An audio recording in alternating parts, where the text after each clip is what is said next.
फलटणच्या डॉक्टरांच्या मृत्यू प्रकरणी या मृत मुलीचं जे कुटुंब आहे, मृत डॉक्टरांचं जे कुटुंब आहे, त्या कुटुंबाने सुद्धा पोलिसांच्या तपासावरती काही प्रश्न उपस्थित केलेले आहेत, काही सवाल उपस्थित केले आहेत. आपण पाहूया. चौकशीच्या खुलास्यामध्ये तिने ज्याही आरोपींची मागणी केली आहे, ज्याही आरोपींच्या नावांचा उल्लेख केलाय, त्या सर्व आरोपींचा सखोल चौकशी व्हावी आणि जे यामध्ये दोषी दिसतील त्या सर्वांना कठोरात कठोर कायदेशीर कारवाई करण्यात यावी. आम्ही सांगितली अजितदादांना भूमिका. कुठली आमची बाजू ऐकून न घेता सरळ सरळ त्यांनी आरोपींना समर्थन दर्शवलं आहे, याचा आम्ही धिक्कार करतो. पोस्टमार्टम केलं तेव्हा आम्हाला सांगितलं की हा ऍक्सिडेंट झालाय आणि नंतर आम्हाला संध्याकाळी कळलं की हा खून केलाय म्हणून आम्ही पोलीस स्टेशनला आलो तर तिथं म्हटले ऍक्सिडेंट दाखवलाय हा.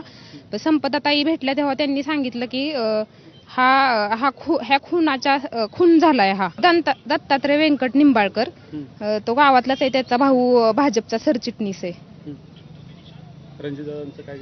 त्यांचं आम्हाला काही माहित नाही, कोणाचा दबाव आहे वगैरे काहीच माहित नाही आम्हाला. आम्ही फक्त आम्हाला न्याय मिळवून द्या, आरोपीला लवकरात लवकर शोधून फाशी द्यावी. आणि राष्ट्रवादी